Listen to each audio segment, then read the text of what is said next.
Hi, we're Margaret and Paul Toscano. We've been doing a series of little discussions. This one is based on an idea that Paul developed in a radio show that he is a part of. A lot of you may not know that Paul, almost every Friday, does a radio show with our old friend Jack Stockwell. It's on K-Talk Radio. And he developed this idea of what he thinks are the 5 heresies of the modern age. So Paul, why don't you start out by just listing, giving us your list of the 5 heresies. If I can remember 5 things. Okay, Let's yes. see. The first one is, I'm looking down at a little list here. That helps to have the prompter. The idea that people have, and maybe it's with the advent of the internet, that my opinion is just as good as anybody else's on any subject, strikes me as a kind of a silly idea, but I think a lot of people We'll have come this. back to these. Just give us our list, okay? What's your Then second one? the second one is the idea that there's a golden age, whether it's in the past, present, or future. Okay. The third one is utopianism, that it's possible for us to build a heaven on earth. And the fourth one would be what I call naturalistic objectivism, which is the idea that we can know the meaning of things and reality through science and rationalism, which I think is silly. And then finally, I would call it a narcissistic elitism, the belief that a self-defined elite has the natural or even legal right to exploit its inferiors. So those are the 5. So the first question I want to ask you, Paul, is I'm curious as to why you call these heresies, for 2 reasons. First of all, heresy is a religious term that kind of has the notion to it that you're moving away from the truth, right? So it's a heresy, a belief heresy. And so these don't seem to me to be particularly about religion. As you made your list, for me, I wouldn't have called these heresies. Maybe you'd call them, what you see as problems in the modern age. If I were going to make a list of Christian heresies today, which of course always has to do with your own point of view, right? The only one on here that I would maybe have listed is the elitism, which I think every religious group has the tendency to go toward elitism and think that they have the corner on truth, which I think is an obnoxious notion. So why did you call these heresies? I mean, I don't really see them as religious. Okay, so I think the answer I would give is that they're heresies in 2 senses. They're heresies of Christianity, because I think they are actually repugnant to the teachings of Jesus as laid down in the New Testament and other scriptures that Mormons have. And second, they are heresies of the concept of a democratic republic, because they are inimical to the idea of unalienable human rights and individual freedom from arbitrary force. So I think the trajectory of each of these ideas will eventually lead to a subversion of either the principles of freedom or the principles of redemption in the Christian religion. That's why I think of them as heresies. Okay, well, we better not get stuck on this, because I still totally disagree with you. I don't think... Totally? Well, I shouldn't say totally. That was a totally exaggerated evaluation. You somewhat disagree. I somewhat, or maybe quite disagree with All you right, about whether they're heresies or not. Because I think that, for example, let's start with number 1. But again, we don't want to spend all of our time arguing about whether these are heresies. The idea that my opinion is as good as everybody else's, I think that religion tends toward authoritarianism. But let's just move away from the heresy idea, and let's start with them and talk about how you see these as pervading our world and why you think they're destructive. Let's start with that one. Okay. My opinion is better than yours, even though my opinion is totally uninformed.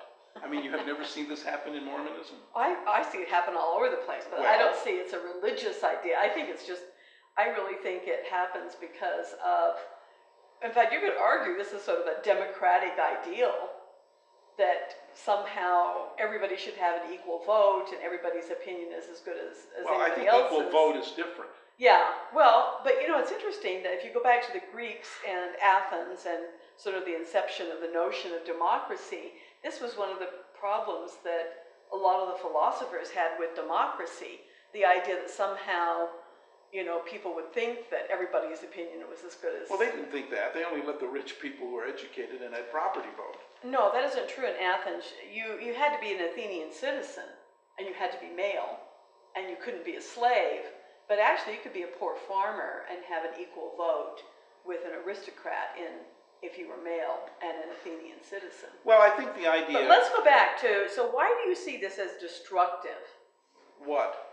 My opinion is as good as anybody else's. Well, because maybe I'm thinking of what I read on the internet so much. Well, yes, indeed. I think that's where we see this right now. And it is on Mormon blogs. There's no question that everybody thinks their opinion is as good as anybody else's. Yeah, and I think I'm not against the democratic idea that, people should have a vote.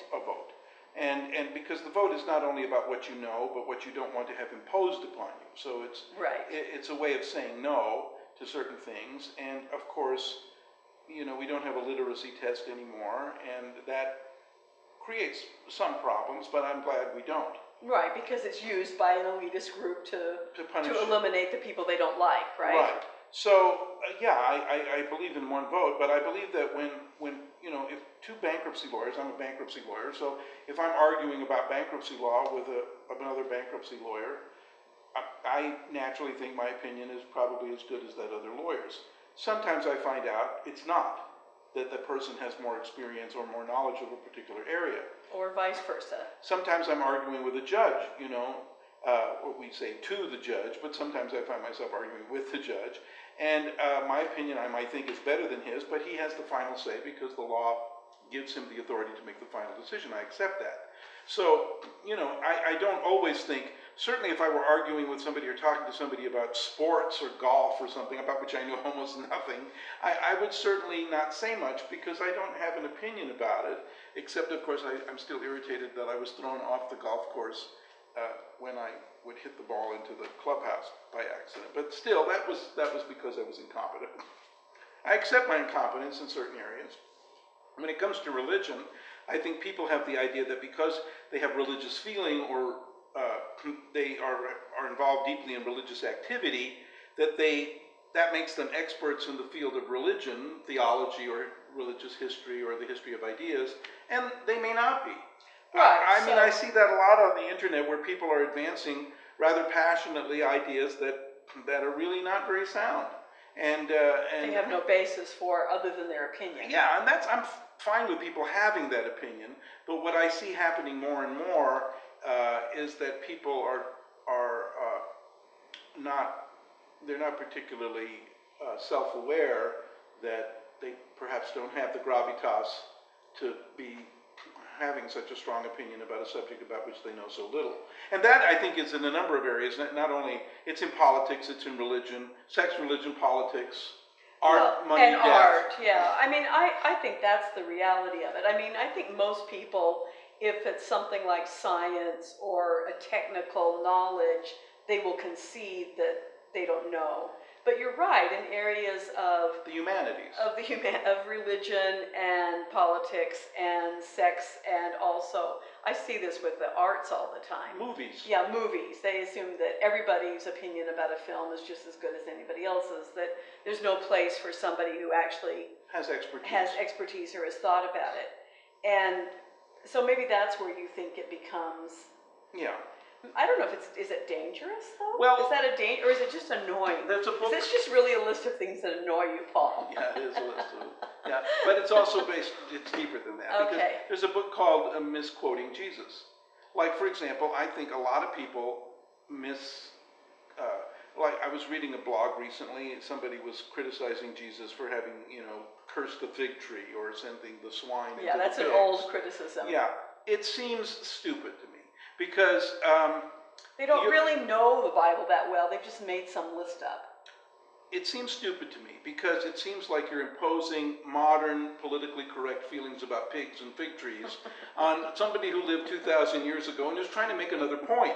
I mean, Jesus wasn't trying to afflict the pigs, nor was he trying to kill trees. He may have liked trees and pigs. Yeah, the point of the story is that the house of Israel, the tree, did not bear the fruit that it should have, in his opinion, and he's upset with the tree, right? I mean, so it's more of an allegory. It has allegorical significance, and you know, it's worth a tree. A lot of trees get killed for a lot less noble purposes than transmitting an idea about religion. I mean, here's Jesus trying to transform a tribal religion with a god of war into a cosmic religion with a god of love.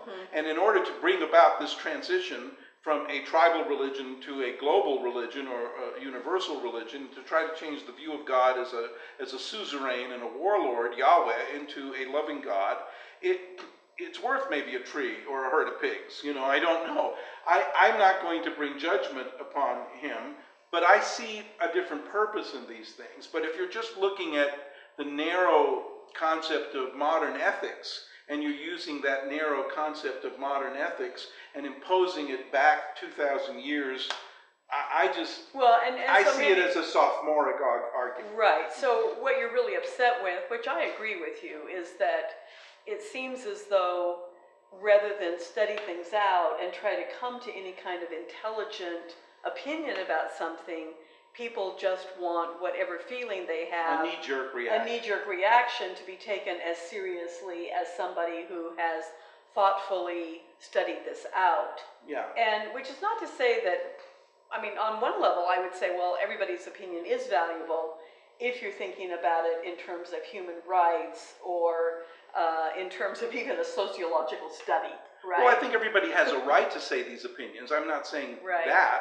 I just think it would be more useful if there were some, you know, self-criticism, the same criticism that they're placing upon the statements of Jesus, to turn it on yourself first and ask yourself, well, really, what do I know about this subject? Have I looked at the Anchor Bible series on this? Have I looked at a concordance? Have I seen 6 or 7 translations of different texts on this? Have I, you know, got Terry Eagleton's view of this? Something, you know? Right. In other words, what happens is that it ends up discouraging any kind of thoughtful analysis.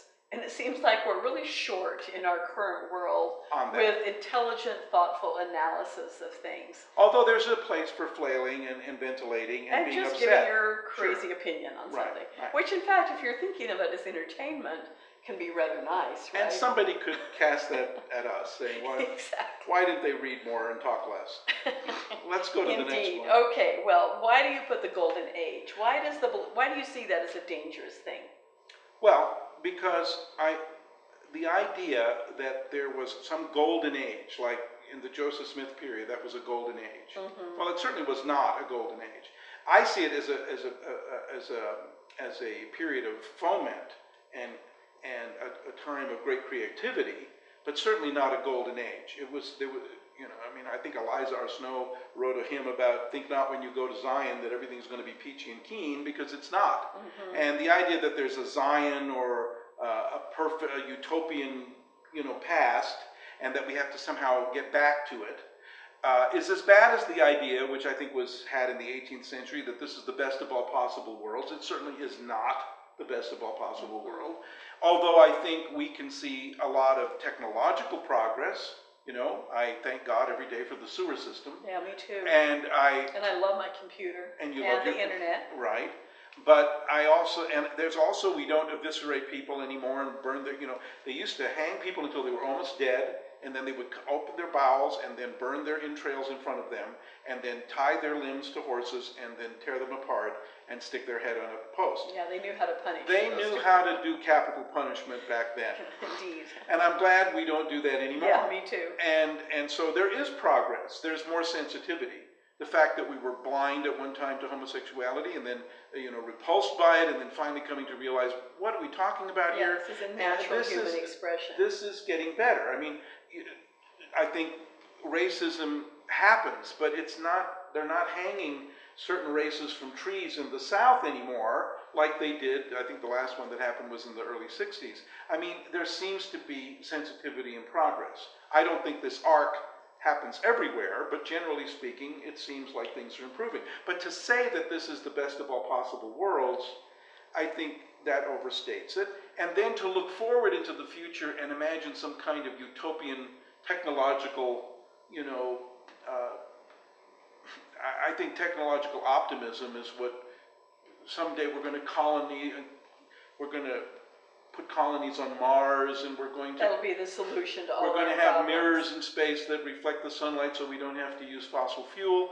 I think these are nice ideas to consider, but the cost of these things and the real possibility of actually achieving them might be a little bit out of reach, and maybe a lot out of reach. But the idea that the golden age is in the future, or even in the present or in the past, I think has the tendency to kill creativity. Well, in a sense, you can say that there's sort of like two different impulses. One is that we look to the past as better. Mm-hmm. So you often have this with social conservatives who think in terms of, oh, if we were just like in the good old days, yeah. You know, in our grandparents' day. In the 50s. Or in the 1950s, or, you know, the greatest generation, World War II. You know, that's when they really knew how to do things right. Right. And sort of the idea that, you know, there was no premarital sex before the 1960s, right? Which, of course, is ridiculous if you actually read history again, right? Yeah.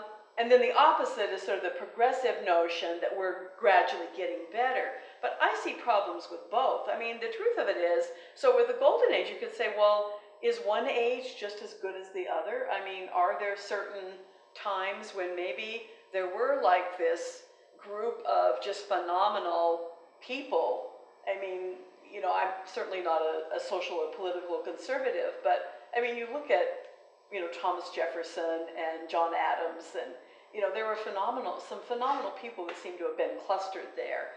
So either way seems to me a problem, whether you're looking at the past as a golden age or you just assume that we're always getting better. I mean, because I teach ancient languages and studies, you know, there's always this idea that somehow, you know, the people in the past were not quite as smart as we are now, but all you have to do is try to read Plato in original ancient Greek and you kind of reach a different conclusion. So I don't know. I think that there are problems either way. Well, I mean, that it's kind of sloppy thinking, you know, to kind of go to either extreme. Well, the sloppy thinking is in the United States Supreme Court because they have the idea of you can read the Constitution and interpret it with its original intent. Well, how is this possible? I mean, they didn't have, you know, digital information, electronic stuff. They didn't really think heavily about abortion. They didn't think about these things, women's rights. Women didn't have the vote. So how can you take the Constitution of 1789 and bring it into, you know, 2014 and interpret it with its original intent? Well, the way the Supreme Court does this, the conservatives on the Supreme Court say they're doing this, but then they, you know, they hand down an opinion like Bush versus Gore, and give the presidency to George W. Bush, and it doesn't seem to have any original intent at all in it. So, you know, if you really examine that, that's not what's really happening. What's really happening is that their conservatives are basically being conservatives. They're making sure money flows into the pockets of those into which it has always flowed. That's their idea of original intent. It's cynical, but I think it bears analysis. It's supported by evidence.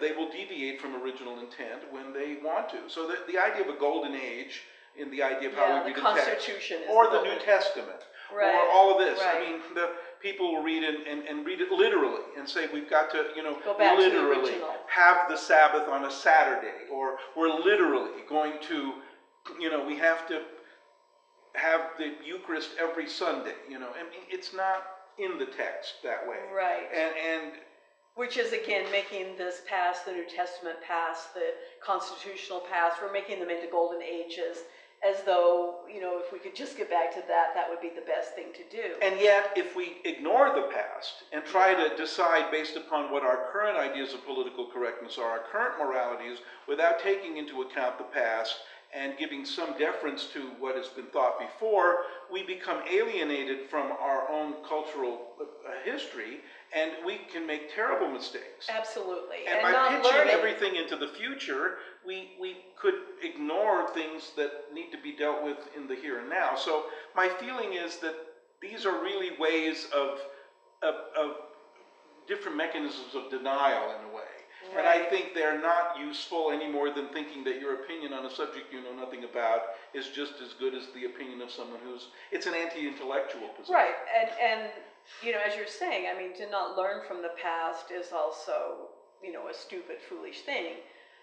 Not just learn in sort of a moralistic sense, but to be enriched and enlightened by the complexity of the past and what we know about it. I mean, there's just so much to be learned and thought about in terms of looking at any culture. Although I have to say, I'm still on page 168 of The Magic Mountain. And Thomas Mann, yes. And that other guy, that Angela, that wrote Pamela, and what was the other? Clarissa. I have never been You're never going to make it all the way through those, Clarissa. or with one of those 1,000-page novels. You don't care about knowledge of that past, I right? mean, I do, but I just can't make it through the sentences.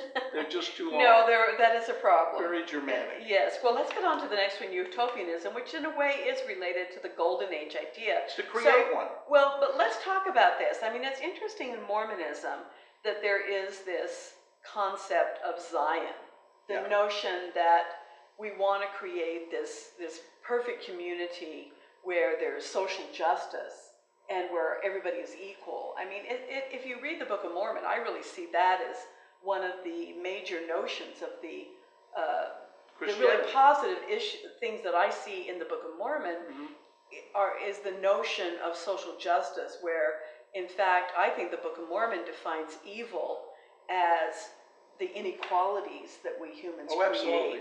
So that seems to be a great ideal that we're trying to create. Well, we're not. We're not in Mormonism. So why is utopianism bad? Why do you see utopianism Because as bad? in order to create utopia, somebody on the pig farm, on the animal farm, the pigs have to take control of the other animals, and the pigs always become more equal than the other animals. I mean, that's what always happens. All utopia, one pig becomes the big pig, and all utopianism shipwrecks on the shoals of privilege, because in order to bring it about, it's felt like some need to have power over others. It's a very seductive idea. I mean, the Germans had it, the Russians had it, the Chinese have it. The idea that you can build, the ancient Romans had, we can build, they didn't put it in terms of a heaven on earth, but we can build a better world.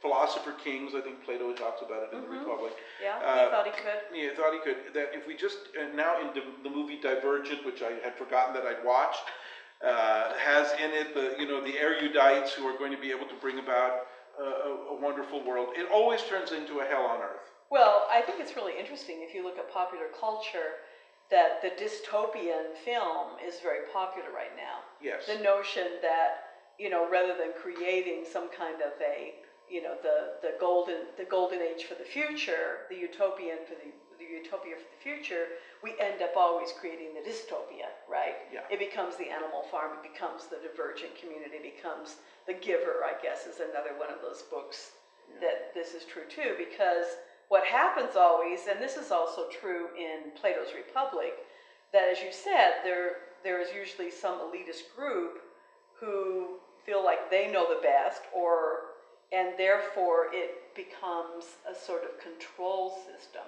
so that you get order at the expense of freedom. And I think that that's a real problem. How do you create an ordered, peaceful society without taking away people's freedom? Well, I think it's a really important idea, and I think the reason for the dystopian films and books, of which there are many, is the collapse, the bankruptcy of science. And science is bankrupt because it cannot answer the question why. And evolutionists which I believe in evolution. You believe in science. I believe in science, I believe in evidence. But the fact of the matter is measuring things does not tell you what they mean. Well, I think it's more than just the idea that they don't create meaning or they don't tell you the why. I think that for many people, one of the reasons that people have faith in science is because of all of the great things that have been produced through scientific knowledge. Scientific knowledge has then transferred over to technology, and the technology promises a better world.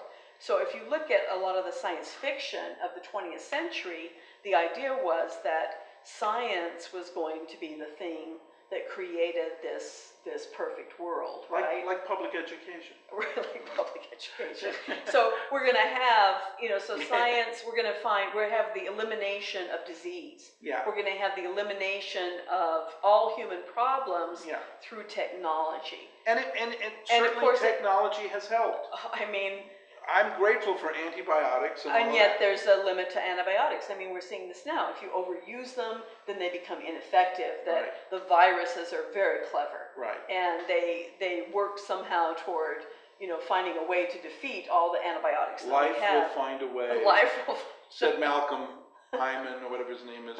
Anyway, in Jurassic Park. And the reality is that... We quote films. Yeah, badly.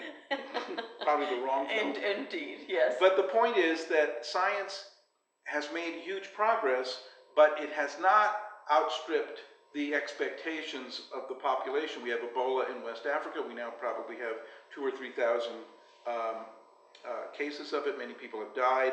There's no... But maybe we'll find a cure. They think they might have had, they're on the track of finding one. That isn't true. It's raging without a cure right now. And the fact of the matter is that there's the AIDS epidemic still goes on. They managed to contain it somewhat, but it's still a very great reality. In the North Pacific, the Fukushima reactor is spilling out. Yeah. It continues to spill out high levels of radiation into the North Pacific, which are doing horrendous damage. There is an island of plastic in the Pacific or Atlantic, one of the oceans that's the size of Rhode Island, where it gets trapped. We have a lot of, science has created many problems. It has solved many problems. To have a utopian view of science and the rational, it's like having a very dystopian view of religion. It's to blame everything on religion and put all your hopes on science.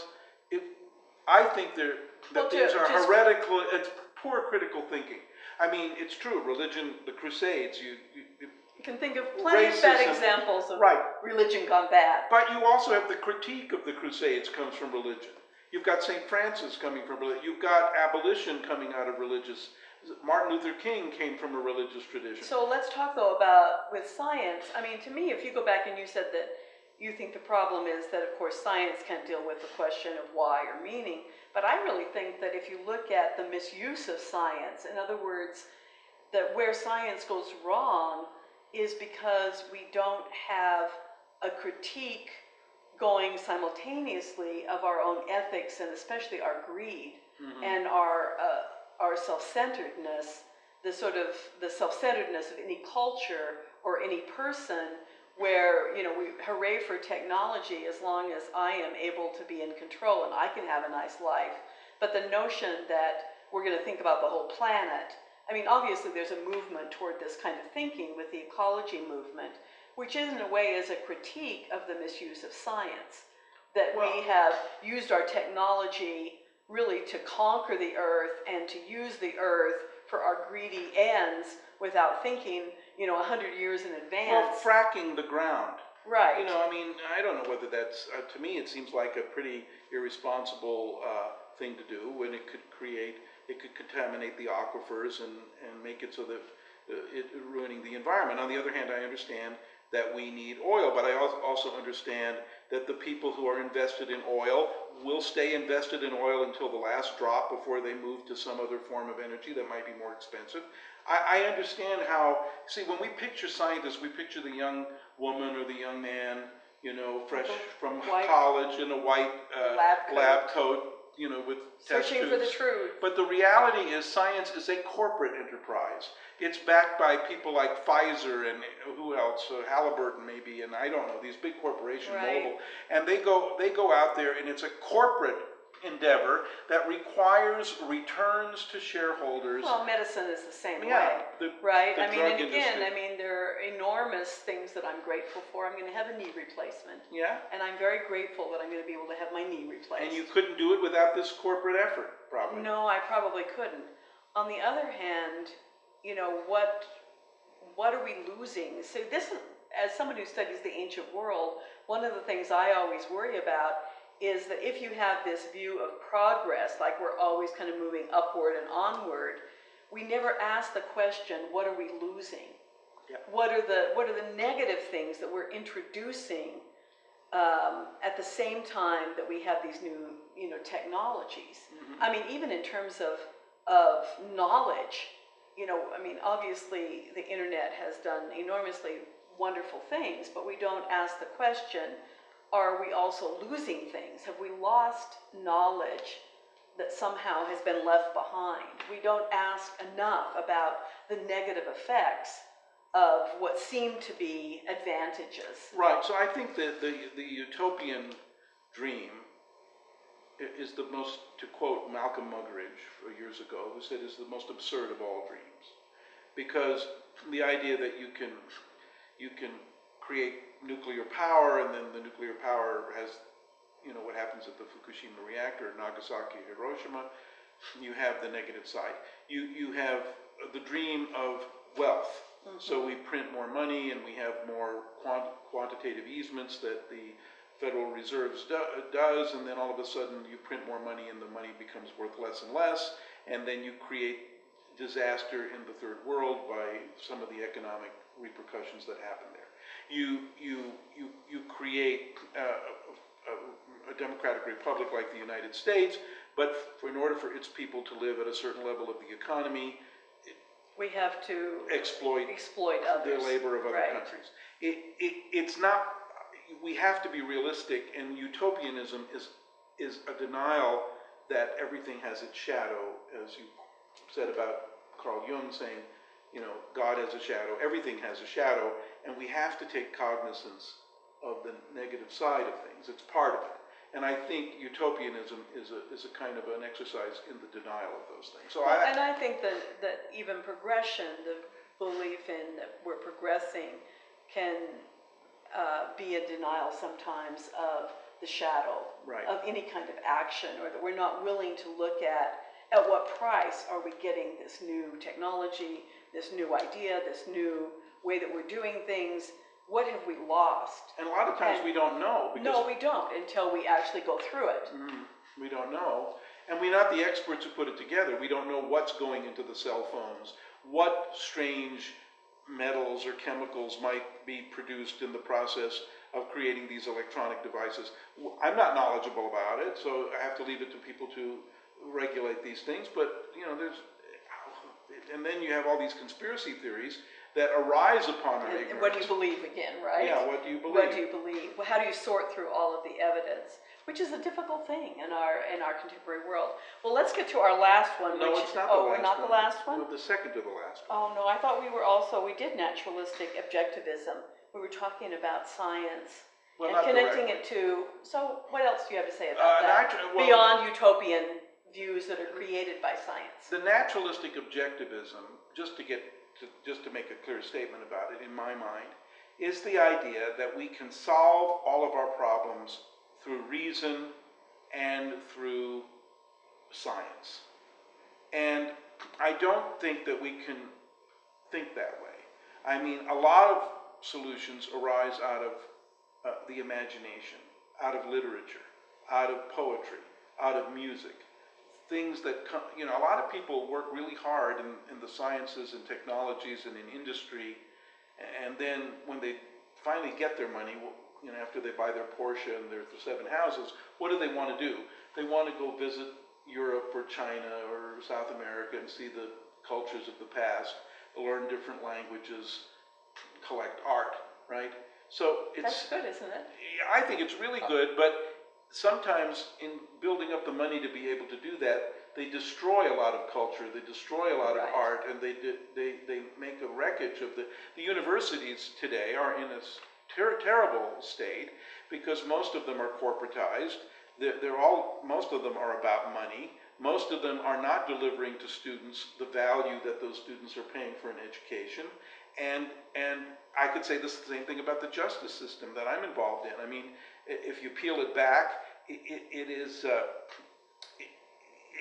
has a very hard time dealing with the huge problem of the drug war and trying to deal with, in bankruptcy we try to solve problems and discharge debt, and it's very hard to do. It becomes more and more complicated, more and more difficult to manage as time goes on, and So the idea that we're going to solve our problems solely through a rational approach.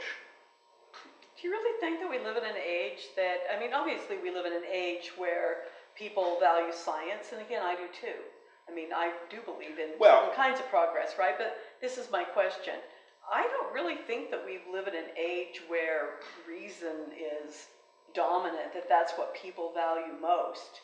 You know, they value the pragmatic part of science, but I think that we live in an age of emotions, where, you know, people, they think that they're giving, they're analyzing something when really they're just giving their emotional response to it.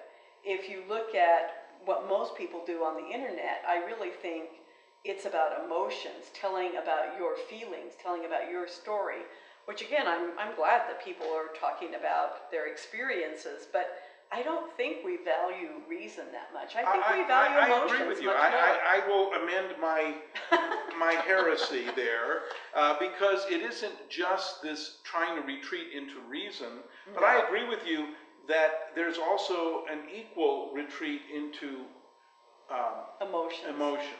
Well, and as I said, I think it's only we only value reason insofar as there's a pragmatic result of it. Yeah, maybe that's in the minority. Because I think that that's really the minority. People don't even know what a rational argument is. Yeah. They think they're giving an argument when really they're giving their feelings about something. Right. We live very much in that kind of a world. And maybe that goes back to the first point about my opinion, meaning my emotional response right? is just as good as anyone else's, and that probably is true. Yeah, I think what we lack in the world today is a valuing of rational argument. We don't really. Critical thinking. Critical thinking is not valued, and I agree. I mean, there's such a great problem with all of our institutions that they are run by. It's all about power and money, and I'm not sure how we get away from that. I have no solution to that problem. Well, I'm not suggesting there are solutions. You're just saying, these are, again, your list of things that annoy you. Yeah. So are we down to the narcissistic? Well, I'm terribly annoyed by this last one. Well, elitism. Elitism. Yeah. That is the belief that some people have. Often, you know, it could be the monarch of some country. It could be the upper class, the 1% in America. It could be the leadership of a corporation. It could be the leadership of a church. It could be the people who have performed some kind of ritual. It doesn't matter. A self-defined elite who have the idea that they have a natural or even legal or institutional right to exploit their inferiors, what they believe to be their inferiors. This is at the root of homophobia, misogyny, racism, the class system, the way the Native Americans have been treated since the days of John Marshall, the first Chief Justice of the United States. I mean, it has to do with what happened to the buffalo. It has in the American plains. You're going to blame every problem in the world on elitism. Right, because the government encouraged the killing of the buffalo in order to contain Native Americans. I mean, that was a policy. And, how we treated the Japanese in internment camps in World War II. The idea that somehow an elite, a more powerful group, has a right to protect itself by an unequal treatment, something they would not tolerate on an inferior, or what they believe to be an inferior class, is... Well, I mean, I agree with you that you find this problem in every single institution, but it seems like it really is just going back to the notion of greed and power. And fear. But greed and power, well, fear is a good thing to add to that. Yeah. But I suppose that when it becomes elitism is that people justify it in some way. And whatever system you're looking at, you have this problem. I mean, even if we go back to the notion of utopianism and Plato's ideas of the perfect republic, the question is, should there be some group that has the right to make the decisions? So whether you're talking about a government or a religious group or a scientific community or an intellectual community or a fashion industry, right? I mean, should the elite, do they have a right, and it seems like they always try to justify it in terms of why they are the ones that should have the say, but really it gets down to these basic human problems of greed and fear. Well, I'm not talking about the right to govern. For example, we elect people to Congress, and they have the right to make the laws, the federal laws, in Utah, the legislature. I don't have a problem with that because we have to have a system. Okay. But it has to do with exploiting the exploitation. That is, treating your inferiors in a way that you would not for 1 second tolerate being treated.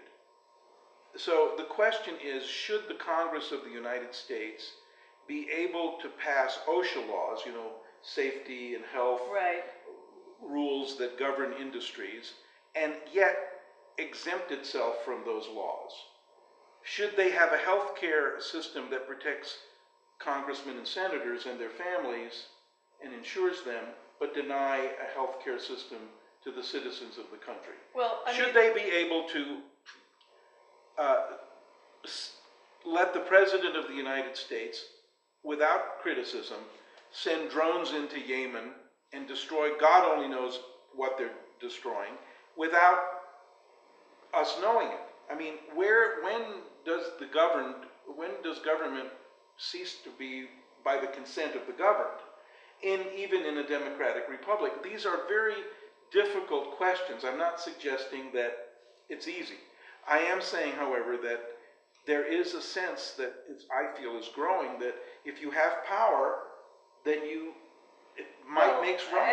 It's true. I mean, you look at the world that we're in, and it seems like that's what's governing everything right now. So it seems to me like that even in the United States, where we have the rule of law and we have, a long tradition that should ensure against these kinds of things happening, that this is exactly where we're headed. It doesn't matter what kind of institution you're looking at. You have people with power and money who are trying to control everything in society, and those of us who are kind of more in the middle or bottom or wherever we're at, where we're not in power, we seem to have, first of all, very little we can do if we see the problem, and maybe even there are a lot of people who don't even acknowledge the problem. I can't believe how many people... Well, they don't see it as a problem. ...are willing to vote for, ongoing systems of power that are really not benefiting them at all. Yeah, they vote against their own interest. Because it's hard to see through all of this stuff. I have a difficult time. I'm a fairly educated person. I'm a lawyer. You think I'd know, but I don't always feel like I do. And I can understand why people come up with conspiracy theories to try to explain what's going on. They feel like there's somebody behind some curtain moving. I find it difficult. I believe in little conspiracies, but global conspiracies I have a difficult time because people don't cooperate. No, it's hard to get people to really cooperate. Even show up for the meeting, the Bilderberger group or whatever, showing up for its meeting, it's hard to believe. And yet, there does seem to, the rich and the powerful in the world do seem to act in concert, but maybe it's only because self-interest works that way. And, we have 1%. 1% have, most of the wealth, or 4% of the United States owns 96% of the wealth. It seems wrong on some level, and Congress is in the pockets of these people. So it's very hard, with our way of funding campaigns and the fact that incumbents always win, it's very difficult to change the system. So there it is. So, are we kind of end this session with sort of a feeling of gloom and hopelessness? Because I think that's what I think we have to do, because I do not think that it is possible to fix a lot of this.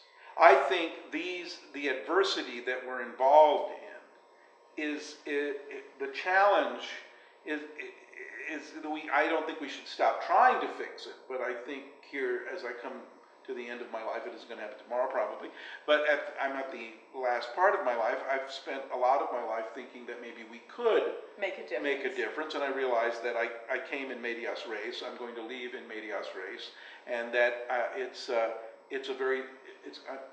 the situation is maybe worse now, maybe not so bad as it was in 1945 when I was born. And so it's discouraging to me on one level. Some progress has been made, but we have lost we've gone backwards in some other areas, it seems to me, and it's a little bit discouraging, but that doesn't mean I don't think that we should stop trying. I think, though, that we have to be more realistic about the situation and not lapse into either the denial of our emotions or the denial of our rationality or the denial of what's good in religion or what's good in science, and try to be a little bit more balanced about all of those things, and to train the critical eye of our thinking, which I think these heresies, as I call them, or in this list, that they create problems for us, and we need to address them in a more intelligent way, and that's kind of where I am right now. But I mean, it seems to me like that for most people in our world today, that there's a real sense of alienation, in spite of the fact that we connect with each other maybe more than we ever have with all of our modern technology, that people feel alienated and they don't feel like they can make a difference.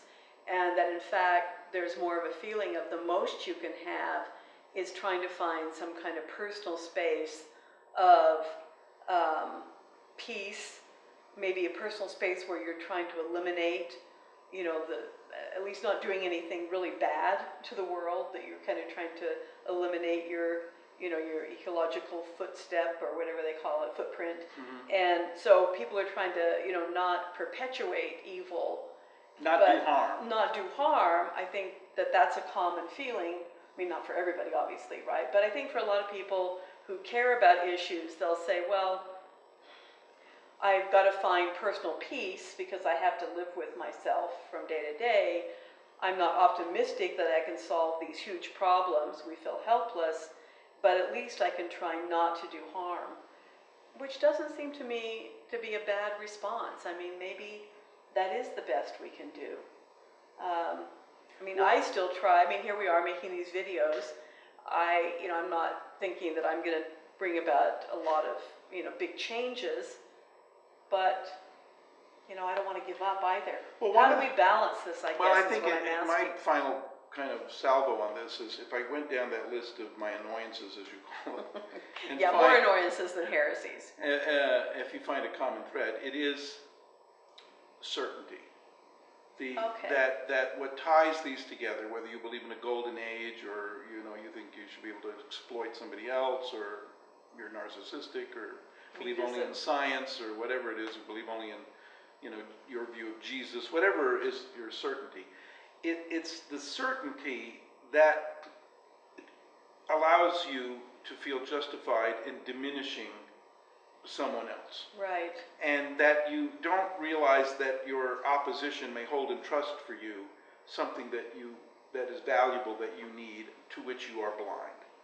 And vice versa, they don't have that view. I think the polarization that's gone on between the Democratic Party and the Republican Party in the United States and in other places, this polarization between, you know, the extreme religious evangelicals and the mainstream Protestants, or certain elements of the Catholic Church, and in Judaism and Islam as well, there are these polarizing extremes.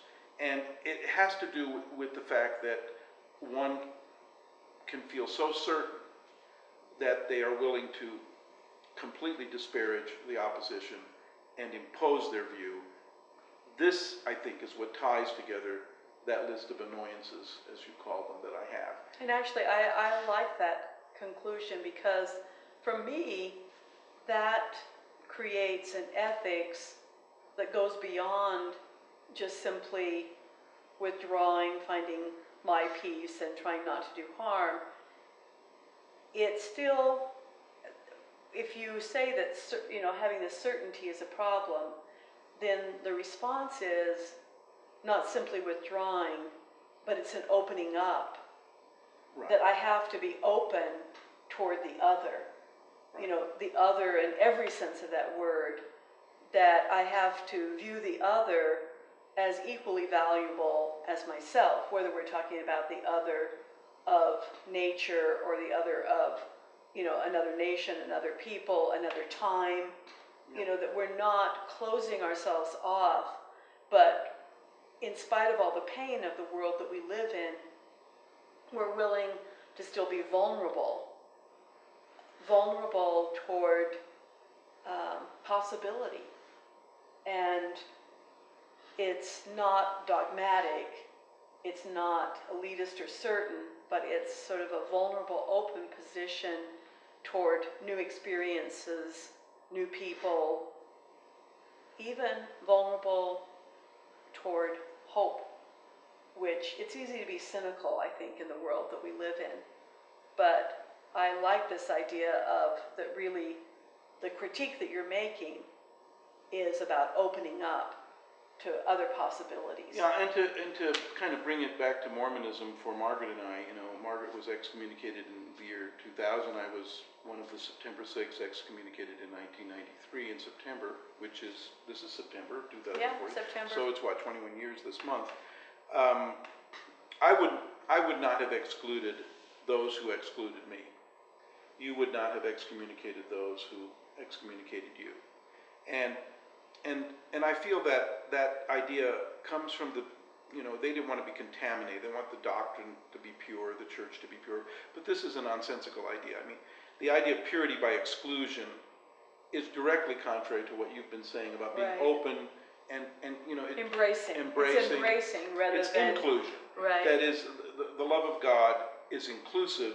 It's not exclusive. And this is one of the principal differences between the religion that Jesus found himself born into and the religion to which he sought to transform it. From a religion that essentially was tribal and exclusive in order to survive, I'm not saying there weren't reasons for that, had to be changed into a religion that was inclusive and was based not on war but on love, not on power but on unconditional love. This is the change that I think has to happen in Mormonism if it's going to survive. And I believe that if it doesn't make this change, it will be diminished in its influence in the world. Well, and if I can have the last word. And I will let you have it. The tendency of every organization is to move away from that. So you may see Jesus as that kind of figure, but it didn't take long for Christianity to become exclusive. Right. And the same thing with Mormonism. And I agree, if Mormonism wants to have an ongoing positive influence, it has to change its mind about its own elitist claims to truth and authority. It's got to have a more open view of extending love toward all people. And it's a hard thing to do. It's not easy. But that has got to be the ideal that we look forward to in a healthy religious community.